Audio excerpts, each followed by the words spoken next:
ಎಲ್ಲರಿಗೂ ನಮಸ್ಕಾರ. ಹಾಗೆ ಎಲ್ಲರಿಗೂ ಅಬ್ದಿ ಅಕಾಡೆಮಿಗೆ ಸ್ವಾಗತ. ನಾನು ನಿಮ್ಮ ಪುನೀತ್ ರಾಜ್. ಇಂದಿನ ಒಂದು HYT ಕರೆಂಟ್ ಅಫೇರ್ಸ್ ಅಂದರೆ ನಾನು ಆಲ್ಮೋಸ್ಟ್ ತುಂಬ ಇಂಪಾರ್ಟೆಂಟ್ ಆಗಿರುವಂಥದ್ದು ಮತ್ತು KE ಪರೀಕ್ಷೆ ನಡೆಸುವಂತಹ ಎಲ್ಲ ಒಂದು ಪರೀಕ್ಷೆಗಳಿಗೂ ಉಪಯೋಗ ಆಗುವಂತೆ ಹೈ ವೋಲ್ಟೇಜ್ ಕರೆಂಟ್ ಅಫೇರ್ಸ್ ಅಥವಾ ಹೈ ಯಲ್ಡಿಂಗ್ ಟಾಪಿಕ್ಸ್ಗಳನ್ನು ನಾನು ತೊಗೊಳ್ತಾ ಬಂದಿದ್ದೀನಿ ಸ್ನೇಹಿತರೆ.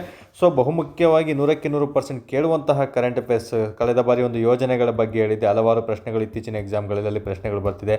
ಮತ್ತು ನಮ್ಮ ಒಂದು ಟೆಲಿಗ್ರಾಮ್ ಚಾನಲಲ್ಲಿ ಪ್ರಶಸ್ತಿಗಳ ಬಗ್ಗೆ ಆಡಿಯೋಗಳನ್ನು ಮಾಡ್ತಾ ಇದ್ದೀನಿ. 100% ಅಲ್ಲೂ ಸಹ ನಿಮಗೆ ಪ್ರಶ್ನೆಗಳು ಬರ್ತವೆ ಸ್ನೇಹಿತರೆ. ಅದನ್ನು ಬಿಟ್ಟು ಕೆಲವೊಂದು ಮಾಹಿತಿಗಳನ್ನು ನೀವು ಆಳವಾಗಿ ಓದಿರಬೇಕು. ಅಂಥ ಆಳವಾಗಿ ಓದುವಂಥದ್ದು ಯಾವುದು ಅಂತ ಕೇಳಿದರೆ ಸ್ಪೋರ್ಟ್ಸ್ ಡಿಪಾರ್ಟ್ಮೆಂಟ್ ಬಗ್ಗೆ KE ಪರೀಕ್ಷೆಗಳನ್ನು ಇತ್ತೀಚೆಗೆ ಗಮನಿಸಿದರೆ ನೀವು ಹೇಗೆ ಓದಿದರೂ ಸಹ ಅಷ್ಟೇ ಟ್ವಿಸ್ಟ್ ಮಾಡಿ ಪ್ರಶ್ನೆಗಳನ್ನು ಅವರು ಕೇಳ್ತಾ ಇದ್ದಾರೆ. ಸೊ ಅದಕ್ಕೆ ಸಂಬಂಧಪಟ್ಟಂತೆ ನೀವು ಆಳವಾಗಿ ಏನೆಲ್ಲ ಒಂದು FIFA ವರ್ಲ್ಡ್ ಕಪ್ ಬಗ್ಗೆ ಓದಿರಬೇಕು. ಯಾಕಂದರೆ ಚಿಕ್ಕ ಟೂರ್ನಿಮೆಂಟೇ ಕೇಳ್ತೇನೆ. FIFA ವರ್ಲ್ಡ್ ಕಪ್ ಬಗ್ಗೆ ಯಾಕೆ ಕೇಳೋದಿಲ್ಲ ಹೇಳಿ? 100% ಕೇಳ್ತಾರೆ. ಪ್ರತಿ ಪರೀಕ್ಷೆಗೂ ಬಂದರೂ ಏನು ತಪ್ಪೇನಿಲ್ಲ. ನಾನಾ ರೀತಿಯ ಪ್ರಶ್ನೆಗಳನ್ನು ಅವರು ಕೇಳ್ತಾ ಬರ್ತಾರೆ.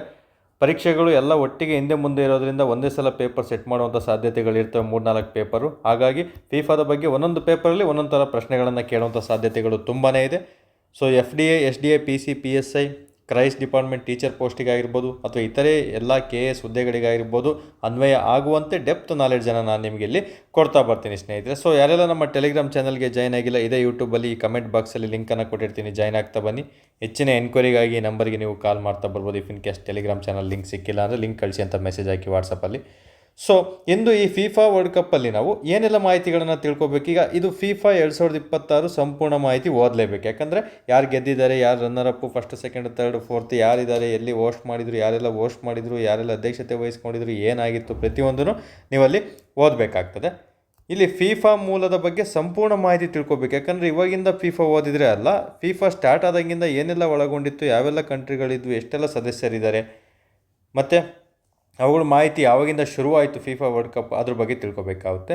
ಇನ್ನು FIFA ವರ್ಲ್ಡ್ ಕಪ್ದಲ್ಲಿ ಭಾರತದ ಪಾತ್ರ ಏನಾದರೂ ಇದೆಯಾ ಅನ್ನೋದನ್ನ ತಿಳ್ಕೊಬೇಕಾಗ್ತದೆ. ಪ್ರಶ್ನೆ ಕೇಳ್ತಾನೆ.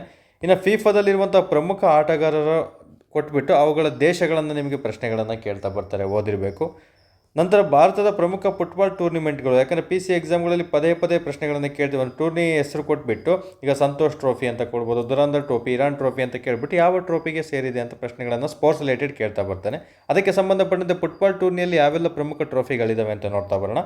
ನಂತರ ಕೆಲವೊಂದು ಪ್ರಮುಖ ಪದಗಳೀಗ ನಮಗೆ ಕ್ರಿಕೆಟಲ್ಲಿ LBW ಅಂತ ಕರೀತಾರೆ, ವಿಕೆಟ್ ಅಂತ ಕರೀತಾರೆ, ನಾಟ್ಔಟ್ ಅಂತ ಕರೀತಾರೆ, ನೋ ಬಾಲ್ ಅಂತ ಕರೀತಾರೆ, ಕೆಲವೊಂದು ಅಲ್ವಾ ಬೌಂಡ್ರಿ ಅಂತ ಕರಿತೀವಿ, ಸಿಕ್ಸರ್ ಅಂತ ಕರಿತೀವಿ ಅಲ್ವಾ, ಡಕಸ್ ಲೂಯಿಸ್ ರೂಲ್ಸ್ ಅಂತ ಕರಿತೀವಿ. ಅವೆಲ್ಲ ಯಾವುದ್ರಲ್ಲಿ ಬರ್ತವೆ? ಕ್ರಿಕೆಟ್ನಲ್ಲಿ ಬರುವಂಥ ಪದಗಳು. ಅದೇ ರೀತಿ ಫುಟ್ಬಾಲಲ್ಲಿ ಪ್ರಮುಖವಾಗಿ ಯಾವೆಲ್ಲ ಪದಗಳನ್ನು ಬಳಸ್ತಾರೆ ಅನ್ನೋದ್ರ ಮೇಲೆ ನಿಮಗೆ ಪ್ರಶ್ನೆಗಳನ್ನು ಕೇಳ್ತಾ ಬರ್ತಾರೆ ಸ್ನೇಹಿತರೆ. ಸೊ ಇಷ್ಟು ಸಹ ನೀವು ಓದಿದ್ದೇ ಆದಲ್ಲಿ 100% ನಿಮಗೆ ಯಾವುದೇ ಕಾರಣಕ್ಕೂ ಕ್ವಶನ್ನು ಮಿಸ್ ಆಗೋದಿಲ್ಲ. ಸೊ ಈಗ ಒಂದೊಂದಾಗಿ ಮಾಹಿತಿಯನ್ನು ನೋಡ್ತಾ ಬರೋಣ. ಸೊ ತುಂಬಾ ಇಂಪಾರ್ಟೆಂಟ್ ಆಗಿರ್ಬೋದು. ಅದರಲ್ಲೂ ಮಾಸ್ಕಟ್ಗಳ ಮೇಲೆ ಪ್ರಶ್ನೆಗಳಂತೂ ಯಾವಾಗಲೂ ಫಿಕ್ಸ್ ಆಗಿರ್ತವೆ. 3 ದೇಶಗಳು ಆಯೋಜನೆ ಮಾಡಿರೋದ್ರಿಂದ ಮಾಸ್ಕಟ್ 3 ದೇಶಗಳದ್ದು ಸಹ ಕೇಳ್ತಾ ಬರ್ತಾರೆ. ಈಗ ಸಂಪೂರ್ಣವಾಗಿ ವಿವರಣೆ ನೀಡ್ತೀನಿ. ಇದಕ್ಕೆ ಸಂಬಂಧಪಟ್ಟಂತೆ PDF-ಅನ್ನು ನಮ್ಮ ಒಂದು ಟೆಲಿಗ್ರಾಮ್ ಚಾನಲಲ್ಲಿ ಕೊಡ್ತಾ ಬರ್ತೀನಿ ಸ್ನೇಹಿತರೆ. ಯಾವುದೇ ಕಾರಣಕ್ಕೂ ನೋಟ್ಸ್ ಮಾಡ್ಕೊಳಕ್ಕೆ ಹೋಗಬೇಡಿ, ಟೈಮ್ ವೇಸ್ಟ್ ಮಾಡ್ಕೋಬೇಡಿ. ಪರೀಕ್ಷೆ ಹತ್ತಿರ ಇರೋದ್ರಿಂದ ನಾನೇ ಉಚಿತವಾಗಿ PDF-ಗಳನ್ನು ಪ್ರೊವೈಡ್ ಮಾಡ್ತಾ ಬರ್ತೀನಿ. ಯೋಜನೆಗಳಾಗಿರ್ಬೋದು, ಪ್ರಶಸ್ತಿಗಳಾಗಿರ್ಬೋದು, ಬೇರೆ ಏನೇ ಯೂಟ್ಯೂಬಲ್ಲಿ ಕ್ಲಾಸ್ ಮಾಡಿದ್ರೂ ಸಹ ಟೆಲಿಗ್ರಾಮಲ್ಲಿ PDF-ಗಳನ್ನು ಶೇರ್ ಮಾಡ್ತಾ ಬರ್ತೀನಿ. ಸೊ ಇವತ್ತಿನ ಒಂದು ಟಾಪಿಕನ್ನು ಸಂಪೂರ್ಣವಾಗಿ ಒಂದೊಂದಾಗಿ ಈಸಿಯಾಗಿ ಅರ್ಥ ಮಾಡಿಸ್ತಾ ಹೋಗ್ತೀನಿ. ಅದೇ ರೀತಿ ಓದ್ಕೊಳ್ಳಿ. 100% ಪ್ರಶ್ನೆಗಳು ಮುಂದಿನ ಎಲ್ಲ ಎಕ್ಸಾಮ್ಗಳಲ್ಲೂ ರಿಪೀಟ್ ಆಗ್ತಾ ಬರ್ತವೆ. ಓಕೆ, ಈಗ ಟೂರ್ನಿಮೆಂಟ್ ಬಗ್ಗೆ ಮಾಹಿತಿಯನ್ನು ತಿಳ್ಕೊಳ್ತಾ ಬರೋಣ. ಯಾಕೆ ಇದು ಸುದ್ದಿಯಲ್ಲಿದೆ? ಫಸ್ಟು ನೀವು ಯಾವುದೇ ಕರೆಂಟ್ ಅಫೇರ್ಸನ್ನು ಓದ್ಕೊಳ್ಳಿ, ಯಾಕೆ ಇದು ಸುದ್ದಿಯಲ್ಲಿದೆ ಅನ್ನೋ ಒಂದು ಪದವನ್ನು ನೀವು ತಿಳ್ಕೊಂಡಿರಬೇಕಾಗುತ್ತೆ. 2026 FIFA ವಿಶ್ವಕಪ್ ಟೂರ್ನಿಯು ಜುಲೈ 19, 2026 ಓಕೆ, ಯಾವಾಗ ಮುಕ್ತಾಯಗೊಂಡಿತ್ತು, ಯಾವಾಗ ಫೈನಲ್ ಪಂದ್ಯ ಜರುಗಿತು ಅಂತ ಪ್ರಶ್ನೆ ಕೇಳ್ತಾನೆ. ಜುಲೈ 19 ಅನ್ನೋದನ್ನ ನೀವು ನೆನಪಲ್ಲಿಟ್ಕೊಂಡಿರಬೇಕಾಗ್ತದೆ ಸ್ನೇಹಿತರೆ. ಇದು ಭಾನುವಾರ ಮುಕ್ತಾಯವಾಯಿತು. ಸ್ಪೇನ್ ತಂಡವು ಅರ್ಜೆಂಟೈನಾ ವಿರುದ್ಧ ಫೈನಲ್ ಪಂದ್ಯದಲ್ಲಿ 1-0 ಗೋಲ್ ಅಂತರದಲ್ಲಿ ಗೆದ್ದು ಈ ಪ್ರಶಸ್ತಿಯನ್ನು ತನ್ನದಾಗಿಸಿಕೊಂಡಿದೆ. ಸೊ ಯಾವ ದೇಶ ಗೆದ್ದಿದೆ? ಸ್ಪೇನ್ ದೇಶ. ಯಾವ ತಂಡವನ್ನು ಸೋಲಿಸಿದೆ? ಅರ್ಜೆಂಟೈನಾ ದೇಶ. ಎಷ್ಟು ಗೋಲ್ ಪಡೆದಿದೆ? 1.0. ಯಾಕಂದರೆ ಮುಂಚೆ KSP ಡಿಪಾರ್ಟ್ಮೆಂಟು KPSC ಅವರು ಹೇಗೆ ಅಂದರೆ ಪ್ರಶ್ನೆಗಳನ್ನು ಕೇಳ್ತಾ ಇದ್ದಿದ್ದು ಯಾವ ತಂಡ ನಡುವೆ ಫೈನಲ್ ಪಂದ್ಯ ಜರುಗಿತು ಅಂತ ಕೇಳ್ತಿದ್ರು, ಸ್ಪೇನ್ ಮತ್ತು ಅರ್ಜೆಂಟೈನಾ. ಬಟ್ KE ಆಗಲ್ಲ. ಈ ಫೈನಲ್ ಮ್ಯಾಚು ಇಂಥ ದಿನದಂದಾಯಿತು, ಇಷ್ಟು ಗೋಲ್ಗಳ ಮೂಲಕ ಸೋಲ್ತು ಅಂತ ಸ್ಟೇಟ್ಮೆಂಟ್ ಕೊಡುವಂಥ ಚಾನ್ಸಸ್ಸು ತುಂಬಾ ಇರ್ತದೆ. ಹಾಗಾಗಿ ಪ್ರತಿಯೊಂದು ಸೂಕ್ಷ್ಮವಾಗಿ ನಾನು ಹೇಳುವಂತಹ ಆಡಿಯೋವನ್ನು ಕೇಳಿಸ್ಕೊಂಡು ನೀವು ಅದರ ಥರನೇ ಪ್ರಿಪೇರ್ ಆಗಿದ್ದಲ್ಲಿ ಮಾತ್ರ ಇಲ್ಲಿ ಅಂಕಗಳು ನಿಮ್ಮ ಕೈಗೆ ಸಿಗ್ತವೆ ಸ್ನೇಹಿತರೆ.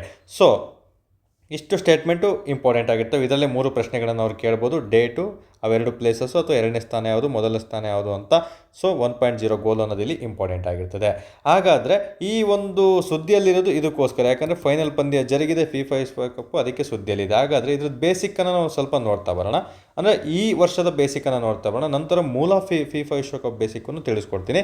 ಯಾವ ದೇಶ ಈ ಒಂದು ಫಿಫಾ ವಿಶ್ವಕಪ್ಪನ್ನು ಆಯೋಜಿಸಿದೆ ಅಂದರೆ 3 ದೇಶಗಳು ಸೇರಿ, ಒಂದು ಅಮೇರಿಕಾ, ಕೆನಡಾ, ಮೆಕ್ಸಿಕೋ ಆಗಿರ್ತದೆ. ಸೊ ನೆನಪಲ್ಲಿಟ್ಕೋಬೇಕಾಗುತ್ತೆ. ನಿಮಗೆ ಕನ್ಫ್ಯೂಷನ್ ಆಯಿತು ಅಂದರೆ ಮ್ಯಾಕ್ ಅಂತ ನೆನ್ಪಿಟ್ಕೋಬೇಕು, ಮ್ಯಾಕ್ ಅಂತ. ಓಕೆ, ಮ್ಯಾ ಅಂದರೆ ಮೆಕ್ಸಿಕೋ, ಎ ಅಂದರೆ ಅಮೇರಿಕಾ, ಸಿ ಅಂದರೆ ಕೆನಡಾ ಅನ್ನೋದನ್ನ ಗೊತ್ತಾಗ್ಬಿಡುತ್ತೆ. ಸೊ ಮ್ಯಾಕ್ ಅಂತ ನೆನ್ಪಿಟ್ಕೊಳ್ಳಿ. ಯಾಕಂದರೆ ಅಲ್ಲಿರುವಂತಹ ದೇಶಗಳನ್ನೇ ಕೊಟ್ಬಿಟ್ಟು ಕನ್ಫ್ಯೂಷನ್ ಮಾಡುವಂಥ ಚಾನ್ಸಸ್ ತುಂಬಾ ಇರುತ್ತೆ. ಚೆನ್ನಾಗಿ ಓದಿರೋರಿಗೆ ಏನು ಕನ್ಫ್ಯೂಷನ್ ಆಗಲ್ಲ. 1-2 ಬಾರಿ ಕರೆಂಟ್ ಅಫೇರ್ಸ್ ಫ್ರೆಶರ್ಸ್ ಸಿಗ್ತಾನೆ ಓದ್ತಿರ್ತೀರ, ಅಂಥವರಿಗೆ ಕನ್ಫ್ಯೂಷನ್ ಆಗ್ಬೋದು. ಇದು ಸ್ಟೇಟ್ಮೆಂಟ್ ಇಂಪಾರ್ಟೆಂಟ್ ನೋಡಿ. ಇದು ಮೊದಲ ಬಾರಿಗೆ 3 ರಾಷ್ಟ್ರಗಳು ಜಂಟಿಯಾಗಿ ಆಯೋಜಿಸಿದ ಟೂರ್ನಿ. ಯಾಕಂದರೆ ಮುಂಚೆ 2 ದೇಶಗಳು, 1 ದೇಶಗಳು ಮಾತ್ರ ಇದನ್ನು ಆಯೋಜಿಸ್ತಾ ಇತ್ತು. ಈಗ ಭಾರತ ದೇಶ ಅಂದರೆ ಭಾರತ ಮಾತ್ರ ಆಯೋಜಿಸ್ತಿತ್ತು, ಕತಾರ್ ಅಂದರೆ ಕತಾರ್ ಮಾತ್ರ ಆಯೋಜಿಸಿತ್ತು. ಬಟ್ ಈ ಸಲ 3 ದೇಶಗಳು ಸೇರಿ ಆಯೋಜಿಸಿರೋದು ಇಲ್ಲಿ ವಿಶೇಷತೆ ಆಗಿದೆ. ಇದು ಸ್ಟೇಟ್ಮೆಂಟ್ ಮೂಲಕ KS ಎಕ್ಸಾಮಲ್ಲಿ ನಿಮಗೆ ಕೇಳ್ತಾ ಬರ್ತಾನೆ. So next 2026 FIFA world cup as the 3 official mascots. ಅಂದರೆ ನಮಗೆ ಮಾಸ್ಕ್ಯಾಟ್ಸ್ಗಳ ಮೇಲೆ ಪ್ರಶ್ನೆಗಳನ್ನು ಯಾವಾಗಲೂ ಕೇಳ್ತಾ ಬರ್ತಾನೆ. ಯಾವ ಮಾಸ್ಕ್ಯಾಟ್ಸನ್ನು ಹೊಂದಿತ್ತು ಅಂತ. ಈ ಮಾಪ್ಳೆ ಅನ್ನೋದು ನಮಗೆ ಕೆನಡಿಯನ್ ಮೂಸ್ ಆಗಿರುತ್ತೆ. ಈ ಕೆನಡಿಯನ್ ದೇಶಕ್ಕೆ ಸಂಬಂಧಪಟ್ಟಂತೆ ಮಾಪ್ಳೆ ಅನ್ನೋದನ್ನ ಮಾಸ್ಕಟ್ ಆಗಿತ್ತು. ಇದರದ್ದು ನೆನ್ಪಿಟ್ಕೋಬೇಕು. ಎಕ್ಸಾಮಲ್ಲಿ ಈ ಕೆಳಗಿನವುಗಳಲ್ಲಿ ಯಾವುದು ಫಿಫಾ ವರ್ಲ್ಡ್ ಕಪ್ನ ಮಾಸ್ಕಟ್ಗಳಾಗಿದೆ ಅಂತ ಕೇಳ್ತಾನೆ. ಮಾಸ್ಕಾಟ್ಸ್ ಅನ್ನೋದು ನಮಗೆ ಇಲ್ಲಿ ಮಾಪ್ಲೆ ಅನ್ನೋದು ಕೆನಡಕ್ಕೆ ಸಂಬಂಧಪಟ್ಟಂತೆ MC ಅಂತ ನೆನ್ಪಿಟ್ಕೊಳ್ಳಿ.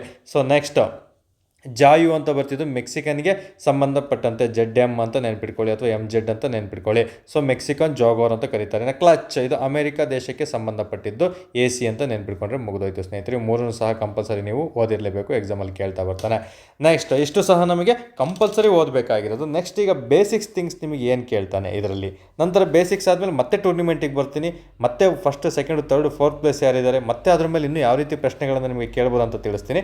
ಈಗ ಫಿಫಾದ ಬಗ್ಗೆ ಸಂಪೂರ್ಣ ಮಾಹಿತಿಯನ್ನು ತಿಳ್ಕೊಳ್ತಾ ಬರೋಣ. ಇದು ಸ್ಥಾಪನೆ ಆದಂತಹ ವರ್ಷ ಎಷ್ಟು? 1904. ಇದರ ಕೇಂದ್ರ ಕಚೇರಿ ಜ್ಯೂರಿಚ್, ಸ್ವಿಟ್ಜರ್ಲ್ಯಾಂಡ್ನ ಜ್ಯೂರಿಚ್.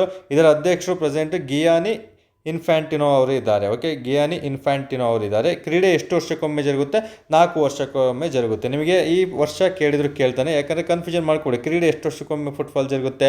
4 ವರ್ಷಕ್ಕೊಮ್ಮೆ ಜರುಗುತ್ತೆ. ಸಿಂಪಲ್, 1904 ಅಂತ ನೆನ್ಪಿಟ್ಕೊಂಡ್ರೆ ಮುಗಿದಾಯಿತು. 2 ಸಹ 4 ಇಲ್ಲಿ ಇಂಟರ್ರಿಲೇಟೆಡ್ ನೀವು ಮಾಡ್ಕೊಂಡಿರಬೇಕು ಸ್ನೇಹಿತರೆ. ಇವು 4 ಸಹ 1 ವರ್ಡಲ್ಲಿ ಕೇಳುವಂತಹ ಪ್ರಶ್ನೆಗಳು ಅಥವಾ ಜೋಡಿಗಳ ರೂಪ. ಈ ಕೆಳಗಿನ ಎಷ್ಟು ಜೋಡಿಗಳು ಸರಿಯಾಗಿದೆ ಫಿಫಾಗೆ ಸಂಬಂಧಪಟ್ಟಂತೆ ಕೇಳಿಬಿಟ್ಟು ಸ್ಥಾಪನೆ, ಕೇಂದ್ರ ಕಚೇರಿ, ಅಧ್ಯಕ್ಷರು, ಕ್ರೀಡೆ ಎಷ್ಟು ವರ್ಷಗಳಿಗೊಮ್ಮೆ ಜರುಗುತ್ತೆ ಅಂತ ನಿಮಗೆ ಜೋಡಿ ರೂಪ ಕೇಳುವಂಥ ಚಾನ್ಸಸ್ ತುಂಬಾನೇ ಇರ್ತದೆ ಸ್ನೇಹಿತರೆ.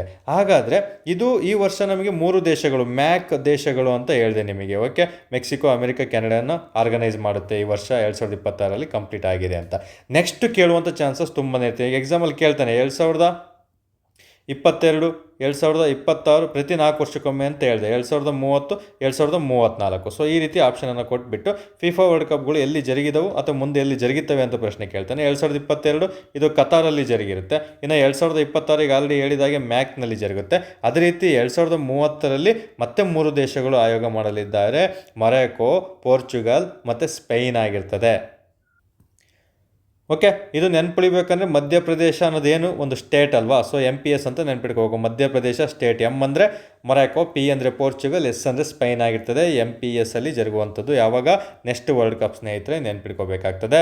ಇನ್ನು 2000 ಎಲ್ಲಿ ನಡೆಯುತ್ತಿಲ್ಲಿ? ಹಾಗಾದರೆ MPS ಇದೇ ರೀತಿಯೇ ಬರ್ಕೋಬೇಕು ನೀವು ನೋಟ್ಸ್. ಅವಾಗ ರಿವಿಷನ್ ಮಾಡೋದಕ್ಕೆ ತುಂಬ ಸ್ವಲ್ಪ ಆಗುತ್ತೆ. ಮ್ಯಾಕ್ ಆಯಿತು. ಈಗ ಮಧ್ಯಪ್ರದೇಶ ಸ್ಟೇಟ್ ಅಂತ ನೆನ್ಪಿಟ್ಕೋಬೇಕಂದ್ರೆ M ಅಂದರೆ ಮೊರಾಕೊ, P ಅಂದರೆ ಪೋರ್ಚುಗಲ್, S ಅಂದರೆ ಸ್ಪೈನಲ್ಲಿ ನಡೆಯುವಂಥದ್ದು ನೆನ್ಪಿಟ್ಕೋಬೇಕು. ನೆಕ್ಸ್ಟ್ 2034ರಲ್ಲಿ ಇತ್ತೀಚೆಗೆ ಬಿಡ್ಡಿಂಗ್ ಮಾಡ್ತಾರೆ. ಇದು ಎಲ್ಲಿ ಜರುಗಬೇಕು, ಅದಕ್ಕೆ ದುಡ್ಡೆಲ್ಲ ಎಷ್ಟಾಗುತ್ತೆ, ಹರಾಜು ಮೂಲಕ ಬಿಡ್ಡಿಂಗ್ ಮಾಡೋದ್ರ ಮೂಲಕ ಇದರಲ್ಲಿ ಅಧಿಕೃತವಾಗಿ ಈ ರಾಷ್ಟ್ರವನ್ನು ಆಯ್ಕೆ ಮಾಡಲಾಗಿದೆ. ಯಾವ ರಾಷ್ಟ್ರ? ಸೌದಿ ಅರೇಬಿಯಾದಲ್ಲಿ ನೆಕ್ಸ್ಟ್ ಜರುಗುತ್ತೆ ನೋಡಿ. ಇಲ್ಲಿ ಕತಾರು, ಇಲ್ಲಿ ಲಾಸ್ಟಲ್ಲಿ ಸೌದಿ ಅರೇಬಿಯಾ ಅಂತ ನೆನ್ಪಿಟ್ಕೋಬೇಕು. ಸೊ ಎಲ್ಲ ಪೆಟ್ರೋಲಿಯಂ ಕಂಪನಿಗಳಾಗಿರ್ತವೆ, ಪೆಟ್ರೋಲಿಯಂ ದೇಶಗಳು. So most important oil crude ಇಂಡಸ್ಟ್ರಿಗೆ ಸಂಬಂಧಪಟ್ಟಂತೆ.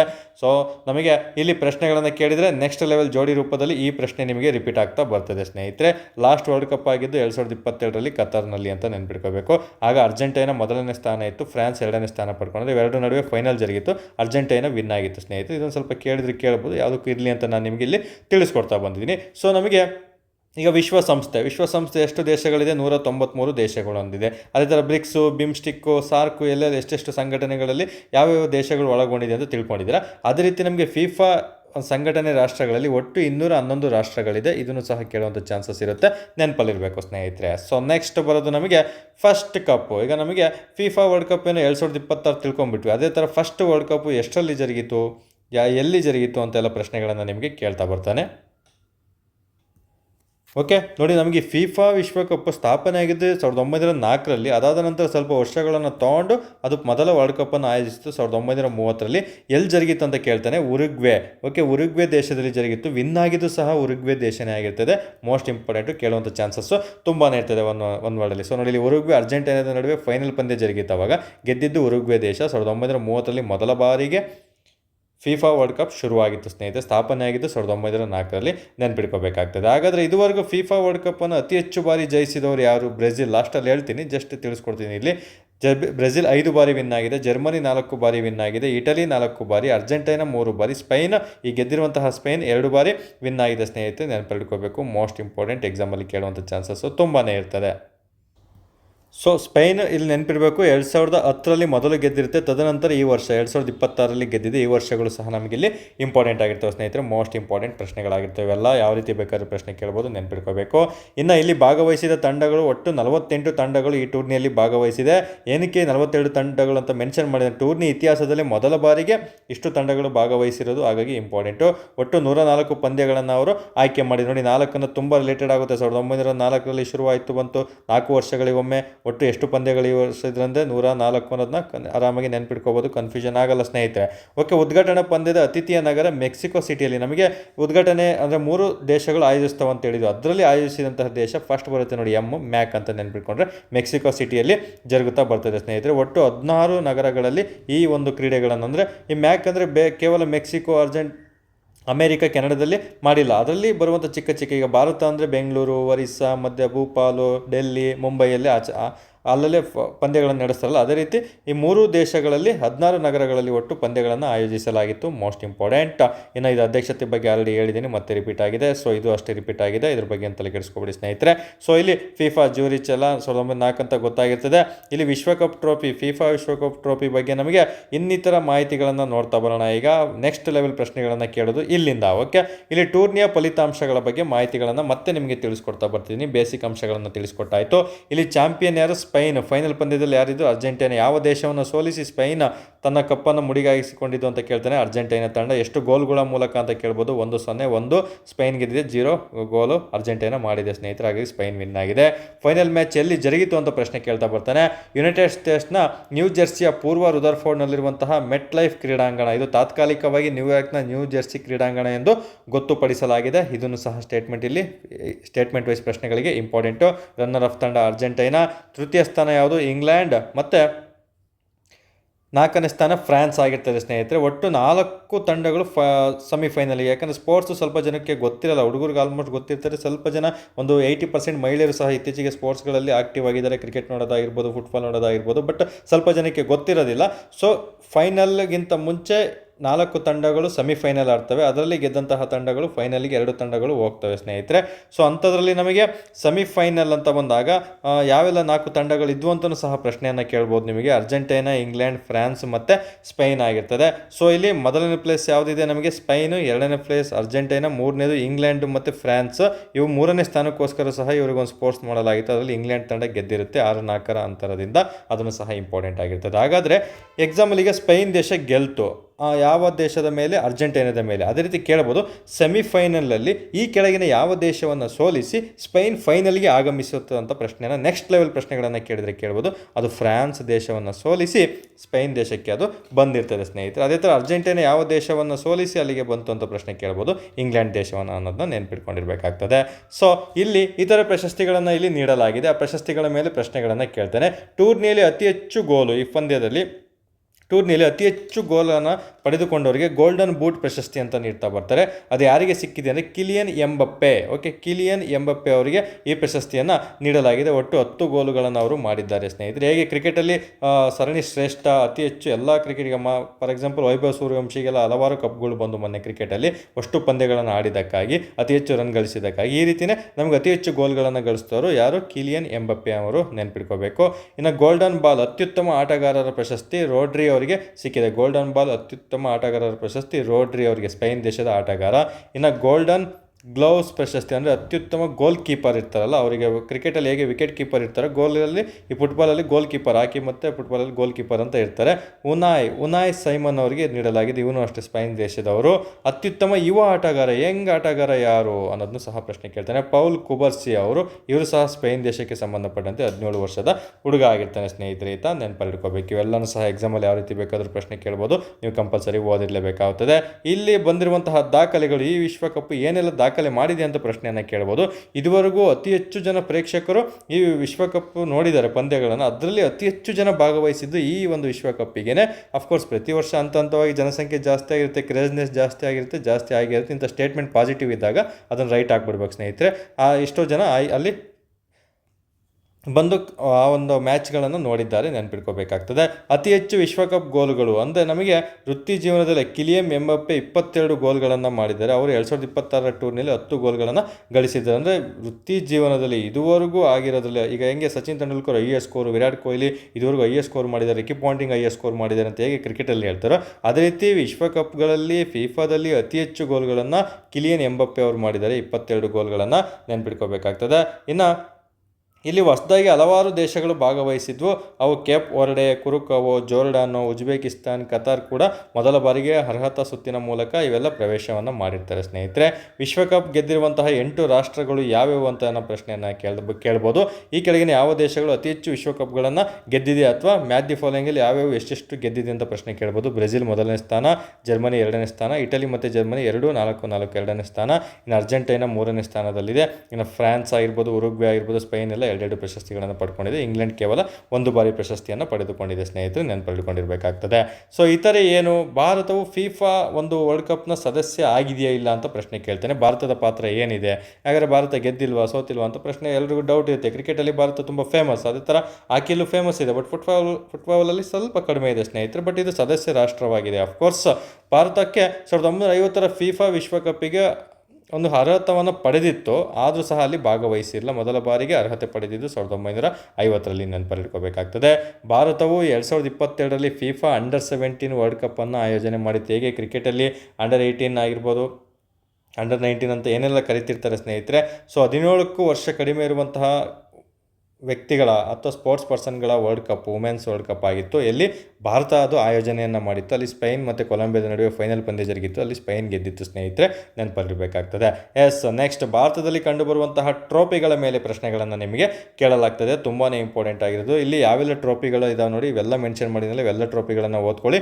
ಎಕ್ಸಾಮಲ್ಲಿ ಪಕ್ಕ ಪ್ರಶ್ನೆ ಕೇಳುತ್ತೆ. ತುಂಬ ಬಾರಿ ಪ್ರಶ್ನೆ ಕೇಳಿರೋದು. ಈಗ ಡ್ಯುರಾಂಡ್ ಟ್ರೋಫಿ ಯಾವ ಕ್ರೀಡೆಗೆ ಸಂಬಂಧಪಟ್ಟಿದೆ ಅಂತ, ಫುಟ್ಬಾಲ್ ಕ್ರೀಡೆಗೆ. ಸಂತೋಷ್ ಟ್ರೋಫಿ ಫುಟ್ಬಾಲ್ ಕ್ರೀಡೆಗೆ. Rovers trophy football.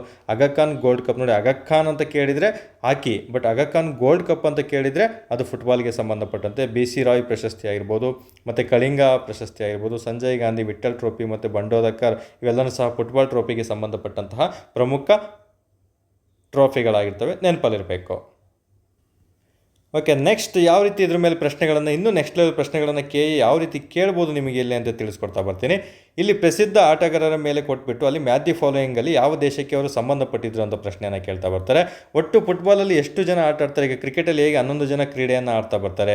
ಈಗ ಫಾರ್ ಎಕ್ಸಾಂಪಲ್ ಬ್ಯಾಸ್ಕೆಟ್ ಬಾಲಲ್ಲಿ ಕೇವಲ 5 ಜನ ಇರ್ತಾರೆ, ಮತ್ತು ನಮಗೆ ಹಾಕಿಲಿ 11 ಜನ ಆಡ್ತಾ ಬರ್ತಾರೆ. ಇದೇ ರೀತಿ ಎಕ್ಸಾಮಲ್ಲಿ ಪ್ರಶ್ನೆಗಳನ್ನು ಕೇಳ್ತಾ ಬರ್ತಾರೆ ಸ್ನೇಹಿತರೆ. ಪೋಲೋ ಕ್ರೀಡೆ ಅಂತ ಬರುತ್ತೆ, ಇದರಲ್ಲಿ 4 ಜನ ಮಾತ್ರ ಆಡ್ತಾ ಬರ್ತಾರೆ. ಇದರಲ್ಲಿ ನಮಗೆ ಫುಟ್ಬಾಲ್ ಆಗಿರೋದು 11 ಜನ ವ್ಯಕ್ತಿಗಳಲ್ಲಿ ಆಡ್ತಾರೆ. ಒಂದು ಟೀಮಿಂದ ಎಷ್ಟು ಜನ ಇರ್ತಾರೆ, 11 ಜನ ಪ್ಲೇಯರ್ಸ್ ಅನ್ನೋದನ್ನ ನೆನಪಿಟ್ಕೋಬೇಕು. ಕ್ರಿಕೆಟ್ ಥರನೇ ನೆನಪಿರಬೇಕು. ನೆಕ್ಸ್ಟು, ಇದು ಬ್ರೆಜಿಲ್ ಮತ್ತು ಫ್ರಾನ್ಸ್ ದೇಶದ ರಾಷ್ಟ್ರೀಯ ಕ್ರೀಡೆ ಆಗಿದೆ. ಹೇಗೆ ನಮ್ಮ ಭಾರತ ಮತ್ತು ಪಾಕಿಸ್ತಾನ ದೇಶದ ಒಂದು ರಾಷ್ಟ್ರೀಯ ಕ್ರೀಡೆ ಹಾಕಿ ಆಗಿದೆ, ಅದೇ ರೀತಿ ನಮಗೆ ಬೇರೆ ರೀತಿಯೂ ಸಹ ಪ್ರಶ್ನೆಗಳನ್ನು ಕೇಳ್ತಾ ಬರ್ತಾನೆ. ಕ್ರಿಕೆಟು ಇಂಗ್ಲೆಂಡು, ಆಸ್ಟ್ರೇಲಿಯಾ, ಜಮೈಕದ್ದು 3 ಕ್ರಿಕೆಟ್ನ ಒಂದು ರಾಷ್ಟ್ರೀಯ ಕ್ರೀಡೆಗಳನ್ನು ಆಯ್ಕೆ ಮಾಡಿರ್ತವೆ. ಬಟ್ ಬ್ರೆಜಿಲ್ ಮತ್ತು ಫ್ರಾನ್ಸ್ ದೇಶಗಳು ರಾಷ್ಟ್ರೀಯ ಕ್ರೀಡೆ ಫುಟ್ಬಾಲ್ ಆಗಿರ್ತಾರೆ ಸ್ನೇಹಿತರೆ, ನೆನಪಲ್ಲಿರಬೇಕು. ಸೊ ಹಾಗಾದರೆ ಫುಟ್ಬಾಲ್ಗೆ ಸಂಬಂಧಪಟ್ಟಂತೆ ಯಾವೆಲ್ಲ ವ್ಯಕ್ತಿಗಳ ಮೇಲೆ ನಿಮಗೆ ಪ್ರಶ್ನೆಗಳನ್ನು ಕೇಳ್ಬೋದು. ಈಗ ಲಿಯೋನೆಲ್ ಮೆಸ್ಸಿ ಎಲ್ಲರೂ ಸಹ ಕೇಳಿರ್ತೀರ, ಅರ್ಜೆಂಟೈನಾ ಟೀಮ್ನವರು. ಇನ್ನು ಕ್ರಿಶ್ಚಿಯನ್ ರೊನಾಲ್ಡೋ ಬರ್ತಾರೆ, ಇವರು ಪೋರ್ಚುಗಲ್ ಟೀಮ್ನವರು. ಇನ್ನು ಕೈಲಿಯನ್ ಎಂಬಪ್ಪೆ ಈಗಿನ ಹೇಳ್ತೀವಿ ಒಂದು ಪ್ರಶಸ್ತಿ ಸಿಕ್ಕಿದೆ, ಅತಿ ಹೆಚ್ಚು ಗೋಲ್ಗಳನ್ನು ಬೆಳೆಸಿದಂಥ ಫ್ರಾನ್ಸ್ ಕ್ರೀಡೆ ಅವರು, ಅಂದರೆ ಫ್ರಾನ್ಸ್ ದೇಶಕ್ಕೆ ಸಂಬಂಧಪಟ್ಟಂತಹ ಪ್ಲೇಯರ್ ಆಗಿರ್ತಾರೆ. ಇನ್ನು ನೇಮರ್ ಬ್ರೆಜಿಲ್ ದೇಶಕ್ಕೆ ಸಂಬಂಧಪಟ್ಟವರು, ಎರ್ಲಿಂಗ್ ಹಾಲೆಂಡ್ ನಾರ್ವೆ ದೇಶಕ್ಕೆ ಸಂಬಂಧಪಟ್ಟವರು. ಇನ್ನು ಪಿಲೆ, ಇದು ಹಳೆಯ ಕಾಲದ ಪ್ರಶ್ನೆ, ಇವರು ತುಂಬ ಫೇಮಸ್ ಇದ್ದರು ಪಿಲೆ ಅನ್ನೋರು, ಹಾಗಾಗಿ ಬ್ರೆಜಿಲ್ ದೇಶಕ್ಕೆ ಸಂಬಂಧಪಟ್ಟಂತಹ ಫುಟ್ಬಾಲ್ ಆಟಗಾರ ಆಗಿರ್ತಾರೆ ಸ್ನೇಹಿತರೆ. ನಿಮಗೆ ಎಕ್ಸಾಮಲ್ಲಿ ಮ್ಯಾಚ್ ದಿ ಫಾಲೋಯಿಂಗ್ ಕೇಳ್ಬೋದು, ಜೋಡಿಗಳ ರೂಪದಲ್ಲಿ ಕೇಳ್ಬೋದು, ಲಿಯೋನೆಲ್ ಮೆಸ್ಸಿ, ಕ್ರಿಸ್ಟಿಯಾನೋ ರೊನಾಲ್ಡೋ, ಕೈಲಿಯನ್ ಎಂಬಪ್ಪೆ, ನೇಮರ್ ಅಂತ ಕೊಟ್ಬಿಟ್ಟು ಈ ಕಡೆ ದೇಶಗಳನ್ನು ಕೊಡ್ತಾ ಬರ್ತಾರೆ, ಯಾವ ದೇಶಕ್ಕೆ ಸಂಬಂಧಪಟ್ಟಿದ್ದಾರೆ ಅಂತ ಅದನ್ನು ಸಹ ನೀವು ಬೇಸಿಕ್ ಥಿಂಗ್ಸಲ್ಲಿ ಓದ್ಕೋಬೇಕಾಗ್ತದೆ. ಇನ್ನು ಮರಡೋನಾ ಅಂತ ಬರ್ತಾರೆ, ಇವರು ಹಳೆ ಪ್ಲೇಯರು, ಅರ್ಜೆಂಟೈನಾಕ್ಕೆ ಸಂಬಂಧಪಟ್ಟಂತೆ ನೆನಪಲ್ಲಿಡಬೇಕಾಗ್ತದೆ ಸ್ನೇಹಿತರೆ. ಎಸ್, ನೆಕ್ಸ್ಟ್ ಬರೋದು ನಮಗೆ ಫುಟ್ಬಾಲ್ ಟೂರ್ನಿ ನಡೀತಾ ಇದೆ. ಈಗ ಹೇಗೆ ಕ್ರಿಕೆಟ್ ನಡೆಯುತ್ತೆ, ಅಂಪೈರ್ ನಿಂತಿರ್ತಾರೆ, ಅಂಪೈರಿಗೆ ಈಗ ಲೆಗ್ಗಿಗೆ ಏನಾದರೂ ಬಾಲ್ ಬಿತ್ತಂದರೆ LBWಗೆ ಅಪೀಲ್ ಮಾಡ್ತಾರೆ. ಸೊ LBW ಪದ ನಮಗೆ ಕ್ರಿಕೆಟ್ನಲ್ಲಿ ಬಳಸ್ತಾರೆ ಅಂತ ಗೊತ್ತಾಯಿತು. ವಿಕೆಟ್ ಸ್ಟೆಂಪ್ ಅಂತ ಕರಿತೀವಿ, ವಿಕೆಟಲ್ಲೇ ಸ್ಟೆಂಪ್ ಎಲ್ಲ ಮಾಡಿರ್ತಾರೆ ಅದನ್ನು, ಅದು ಸಹ ಕ್ರಿಕೆಟಲ್ಲಿ ಬರುತ್ತೆ. ಇದೇ ಥರ ನೋ ಬಾಲು, ಬೌಂಡ್ರಿ, ಸಿಕ್ಸರ್ ಇವೆಲ್ಲ ಕ್ರಿಕೆಟಲ್ಲಿ ಬಳಸುವಂತಹ ಪದಗಳಾಗಿರ್ತವೆ. DRS ಅಂತ ಬರುತ್ತೆ, ಡಿಸಿಷನ್ ರಿವ್ಯೂ ಸಿಸ್ಟಮ್ ಅಂತ ಪ್ರಶ್ನೆ ಕೇಳ್ತಾನೆ, ನೆನ್ಪಿಟ್ಕೋಬೇಕಾಗ್ತದೆ. ಕ್ರಿಕೆಟಲ್ಲಿ ಬರುವಂಥದ್ದು ಡಿಸಿಷನ್ ರಿವ್ಯೂ ಸಿಸ್ಟಮ್ ಅಂತ, DRS ಏನಂತ ಕೇಳ್ತಾನೆ. ಅದೇ ರೀತಿ ಈ ಒಂದು ಫುಟ್ಬಾಲ್ ತಂಡದಲ್ಲಿ ಯಾವೆಲ್ಲ ಒಂದು ಪದಗಳನ್ನು ಜಾಸ್ತಿ ಬಳಸ್ತಾರೆ ಅನ್ನೋದ್ರ ಮೇಲೆ ನಿಮಗೆ ಪ್ರಶ್ನೆಗಳನ್ನು ಕೇಳಲಾಗ್ತದೆ ಸ್ನೇಹಿತರೆ. ಸೊ ಹಾಗಾಗಿ ಈಗ ಒಂದೊಂದಾಗಿ ಸ್ವಲ್ಪ ನೋಡ್ತಾ ಬರೋಣ ಇದ್ರ ಮೇಲೆ ಯಾವ ರೀತಿ ಪ್ರಶ್ನೆಗಳನ್ನು ಕೇಳ್ತಾರೆ ಅಂತ. ಆಲ್ಮೋಸ್ಟ್ ಪದಗಳನ್ನೇ ಕೊಡ್ತಾ ಬರ್ತಾರೆ, ಎಕ್ಸ್ಪ್ಲನೇಷನ್ ಏನು ಕೇಳೋದಿಲ್ಲ, ಬಟ್ ನಾನು ಎಕ್ಸ್ಪ್ಲನೇಷನ್ ಸ್ವಲ್ಪ ಕೊಡ್ತಾ ಬರ್ತೀನಿ, ನೀವು ಆದಷ್ಟು ಪದಗಳನ್ನು ನೆನ್ಪಿಟ್ಕೊಳ್ಳಿ. ಈಗ ಗ್ರೂಪ್ ಸ್ಟೇಜ್ ಅಂತ ಕರಿತೀವಿ. ಈಗ ರೌಂಡ್ ರಾಬಿನ್ ಸ್ವರೂಪದಲ್ಲಿ ಆಡಲು ತಂಡಗಳನ್ನು ಗುಂಪುಗಳಾಗಿ ವಿಂಗಡಿಸುವಂತಹ ಆರಂಭಿಕ ಹಂತಕ್ಕೆ ನಾವು ಗ್ರೂಪ್ ಸ್ಟೇಜ್ ಅಂತ ಕರಿತಾ ಬರ್ತೀವಿ. ಒಂದು ರೌಂಡ್ ರೋಬಿನ್ ಸ್ವರೂಪ ನಮಗೆ ಎಕ್ಸಾಮಲ್ಲಿ ಕೇಳ್ಬೋದು, ರೌಂಡ್ ರೋಬಿನ್ ಸ್ವರೂಪ ಎಲ್ಲಿ ಕಂಡು ಬರುತ್ತದೆ ಅಂತ. ಸೊ ಇದು ನೆನಪಿಟ್ಕೋಬೇಕಾಗ್ತದೆ. ನಂತರ ನಾಕ್ಔಟ್ ಸ್ಟೇಜ್ ಅಂತ ಬರುತ್ತೆ, ಸೋತವರನ್ನು ತಕ್ಷಣವೇ ಪಂದ್ಯಾವಳಿಯಿಂದ ಹೊರಹಾಕುವಂತಹ ಸಿಂಗಲ್ ಎಲಿಮಿನೇಷನ್ ಹಂತಕ್ಕೆ ನಾಕ್ಔಟ್ ಸ್ಟೇಜ್ ಅಂತ ನಾವು ಕರಿತಾ ಬರ್ತೀವಿ. ಇನ್ನು round of 16, quarter finals, semifinals, finals ಇವೆಲ್ಲದರಲ್ಲೂ ಕಂಡು ಬರ್ತವೆ, ಬಟ್ ರೌಂಡ್ ಆಫ್ 16 ಅನ್ನೋದಿಲ್ಲಿ ಇಂಪಾರ್ಟೆಂಟು. ಚಾಂಪಿಯನ್ಶಿಪ್ ಪಂದ್ಯದಲ್ಲಿ ಅಂತ್ಯಗೊಳ್ಳುವ ನಾಕ್ಔಟ್ ಹಂತದ ನಿರ್ದಿಷ್ಟ ಮತ್ತು ಮುಂದುವರಿದ ಆವರಣಗಳನ್ನು ರೌಂಡ್ ಆಫ್ 16 ಅಂತ ನಾವು ಕರಿತಾ ಬರ್ತೀವಿ. ಇನ್ನು ಇಲ್ಲಿ ಪೆನಾಲ್ಟಿ ಶೂಟೌಟ್ ಅಂತ ಒಂದು ಬರುತ್ತೆ. ಪೆನಾಲ್ಟಿ ಶೂಟೌಟ್ ಅಂದರೆ ಏನು? ಆಟಗಾರರು ಎದುರಾಳಿ ಗೋಲ್ ಕೀಪರ್ ವಿರುದ್ಧ ಪರ್ಯಾಯ ಪೆನಾಲ್ಟಿ ಕಿಕ್ಗಳನ್ನು ತೆಗೆದುಕೊಂಡು ವಿಜೇತರನ್ನು ನಿರ್ಧರಿಸುವಂತಹ ಟ್ರೈ ಬೇಕಿಂಗ್ ಹಂತಕ್ಕೆ ನಾವು ಪೆನಾಲ್ಟಿ ಶೂಟೌಟ್ ಅಂತ ಕರಿತೀವಿ. ಜಸ್ಟ್ ಆಡಿಯೋ ಕೇಳಿಸ್ಕೊಂಡಿದೆ ಅಷ್ಟೇ, ಇದನ್ನು ಕೇಳೋದಿಲ್ಲ. ಇನ್ನು ಕ್ಲೀನ್ ಶೀಟ್ ಅಂತ ಬರುತ್ತೆ, ಎದುರಾಳಿ ತಂಡವು ಯಾವುದೇ ಗೋಲು ಗಳಿಸಿದಂತೆ ಗೋಲ್ ಕೀಪರ್ ತಡೆಯುವಂತಹ ಆಟಕ್ಕೆ ನಾವು ಕ್ಲೀನ್ ಶೀಟ್. ಕ್ಲೀನ್ ಶೀಟ್ ಯಾವ ಕ್ರೀಡೆಯಲ್ಲಿ ಕಂಡುಬರುತ್ತೆ? ನಾಕ್ಔಟ್ ಸ್ಟೇಜ್ ಯಾವ ಕ್ರೀಡೆಯಲ್ಲಿ ಕಂಡುಬರುತ್ತೆ? ಪೆನಾಲ್ಟಿ ಶೂಟೌಟ್ ಯಾವ ಕ್ರೀಡೆಯಲ್ಲಿ ಕಂಡುಬರುತ್ತೆ ಅಂತ ಪ್ರಶ್ನೆ ಕೇಳ್ತೇನೆ, ಫುಟ್ಬಾಲಲ್ಲಿ ನೆನಪಲ್ಲಿಟ್ಕೋಬೇಕಾಗ್ತದೆ. ಇನ್ನು VAR ಅಂತ ಬರುತ್ತೆ, ಇದು ವಿಡಿಯೋ ಅಸಿಸ್ಟೆಂಟ್ ರಿಫೇರಿ ಅಂತ ಕರಿತೀವಿ. ಅಂದರೆ ಅಧಿಕಾರಿಗಳು ವಿಡಿಯೋ ರಿಪ್ಲೇ ಮೂಲಕ ನಿರ್ಣಾಯಕ ಪಂದ್ಯದ ನಿರ್ಧಾರಗಳನ್ನು ಪರಿಶೀಲಿಸೋದು. ಹೇಗೆ ನಮಗೆ ಥರ್ಡ್ ಅಂಪೈರ್ ಕ್ರಿಕೆಟಲ್ಲಿ ಇರ್ತಾರೆ, ಅದೇ ಥರ ಫುಟ್ಬಾಲಲ್ಲಿ VAR ಅನ್ನೋರು ಇರ್ತಾರೆ ಸ್ನೇಹಿತರೆ, ಅದನ್ನು ಸಹ ಇಂಪಾರ್ಟೆಂಟ್ ಆಗ್ತದೆ.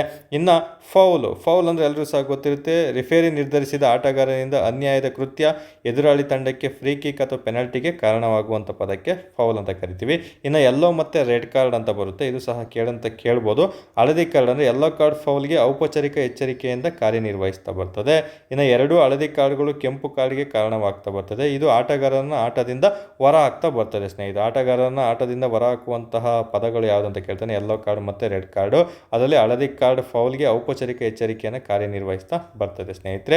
ಇನ್ನು 2 ಹಳದಿ ಕಾರ್ಡ್ಗಳು ಕೆಂಪು ಕಾರ್ಡ್ಗೆ ಕಾರಣವಾಗ್ತದೆ. 2 ಏನಾದರೂ ಹಳದಿ ಕಾರ್ಡ್ ಕೊಟ್ಬಿಟ್ಟು ಅದು ಕೆಂಪು ಕಾರ್ಡಿಗೆ ಅವರಿಗೆ ಕೊಟ್ಬಿಟ್ಟು ಅವ್ರನ್ನ ಆಟದಿಂದ ಹೊರ ಹಾಕಲಾಗ್ತದೆ ಸ್ನೇಹಿತರೆ. ಇದನ್ನು ಸಹ ಕೇಳ್ಬೋದು, ಯೆಲ್ಲೋ ಕಾರ್ಡ್ ಮತ್ತು ರೆಡ್ ಕಾರ್ಡು ಇಂಪಾರ್ಟೆಂಟ್ ಆಗಿರ್ತವೆ. ಸೊ ಇಷ್ಟು ಸಹ ನಮಗೆ ಫಿಫಾಗೆ ಸಂಬಂಧಪಟ್ಟಂತೆ ಬಹುಮುಖ್ಯ ಅಂಶಗಳಾಗಿರ್ತವೆ. ಸೊ ಆದಷ್ಟು 15 ನಿಮಿಷದಲ್ಲಿ ಮುಗಿಸೋಣ ಅನ್ಕೊಂಡು 22 ನಿಮಿಷ ಆಯಿತು. ದಯವಿಟ್ಟು ವೀಡಿಯೋವನ್ನು 2x ಅಥವಾ 1.x ನೋಡಿ. ಯಾರು PC ಎಕ್ಸಾಮ್ಗೆ ಸಿವಿಲ್ PCಗೆ ಓದ್ತಿರೋದು ಸಮಯ ಕಡಿಮೆ ಇದೆ, ಇನ್ನು ಮಿಕ್ದವ್ರು ಆರಾಮಾಗಿ ಕೂತ್ಕೊಂಡು ನೋಟ್ಸ್ಗಳನ್ನು ಮಾಡ್ಕೊಳ್ಳಿ, ಅಥವಾ PDF ಗಳನ್ನು ಕಳಿಸ್ತೀನಿ, ಪ್ರಿಂಟ್ಔಟ್ ತಗೊಂಡು ಅದನ್ನು ಕ್ಲೀನಾಗಿ ಓದ್ಕೊಳ್ಳಿ ಸ್ನೇಹಿತರೆ. ಯಾವ ರೀತಿ ಹೇಳಿದ್ದೀನಿ ಅದೇ ರೀತಿ ನಿಮಗೆ ಪ್ರಶ್ನೆಗಳು ಬರ್ತವೆ. ಇದಕ್ಕೂ ಮೀರಿ ನೆಕ್ಸ್ಟ್ ಏನಾದರೂ ಇದ್ರ ಬಗ್ಗೆ ಇನ್ಫಾರ್ಮೇಷನ್ ಎಕ್ಸ್ಟ್ರಾ ಇತ್ತಂದರೆ ಖಂಡಿತ ನಮ್ಮ ಒಂದು ಟೆಲಿಗ್ರಾಮ್ ಚಾನಲಲ್ಲಿ ಕ್ವಶನ್ ಮೂಲಕ ಅದನ್ನು ಫ್ರೇಮ್ ಮಾಡಿರ್ತೀನಿ, ನೀವು ಅಟೆಂಡ್ ಮಾಡ್ಕೊಳ್ತಾ ಉತ್ತರವನ್ನು ಹುಡ್ಕೊಳ್ತಾ ಬರ್ಬೋದು ಸ್ನೇಹಿತರೆ. ಸೊ ಯಾರಿಗೆಲ್ಲ ಈ ವಿಡಿಯೋ ಇಷ್ಟ ಆಯಿತು ಲೈಕ್ ಮಾಡಿ, ಕಮೆಂಟ್ ಮಾಡಿ, ನಿಮ್ಮ ಸ್ನೇಹಿತರಿಗೂ ಸಹ ಶೇರ್ ಮಾಡಿ. ಅಬ್ದಿ ಅಕಾಡೆಮಿ ಟೆಲಿಗ್ರಾಮ್ ಚಾನಲ್ಗೆ ನಿಮ್ಮ ಸ್ನೇಹಿತರನ್ನು ಕರೆತನ್ನಿ ಸ್ನೇಹಿತರೆ. ಇದೇ ಒಂದು ಯೂಟ್ಯೂಬ್ ಚಾನಲಲ್ಲಿ ಕೆಳಗಡೆ ನಿಮಗೆ ಡಿಸ್ಕ್ರಿಪ್ಷನಲ್ಲಿ ಲಿಂಕನ್ನು ಕೊಟ್ಟಿರ್ತೀನಿ, ಕಮೆಂಟ್ ಬಾಕ್ಸಲ್ಲಿ ಲಿಂಕನ್ನು ಕೊಟ್ಟಿರ್ತೀನಿ ಅಬ್ದಿ ಅಕಾಡೆಮಿದು. ಡೈರೆಕ್ಟ್ ಲಿಂಕ್ ಪ್ರೆಸ್ ಮಾಡೋದ್ರ ಮೂಲಕ ನೀವು ಜಾಯ್ನ್ ಆಗ್ತಾ ಬರ್ಬೋದು. ಏನೇ ಎನ್ಕ್ವೈರಿ ಇತ್ತು ಸಹ ನಿಮಗೆ 18618631540 ನಂಬರ್ಗೆ ನನಗೆ ಕಾಲ್ ಮಾಡಿ ಅಥವಾ ವಾಟ್ಸಪ್ಪಲ್ಲಿ ಮೆಸೇಜ್ ಮೂಲಕ ನೀವು ತಿಳ್ಕೊಳ್ತಾ ಬರ್ಬೋದು ಸ್ನೇಹಿತರೆ. ಇಷ್ಟು ಹೇಳ್ತಾ ಈ ಒಂದು ವಿಡಿಯೋ ಮುಗಿಸ್ತಾ ಇದ್ದೀನಿ. ಎಲ್ಲರೂ ಸಹ ಚೆನ್ನಾಗಿ ಓದ್ಕೊಳ್ಳಿ. All the very best. ಧನ್ಯವಾದಗಳು.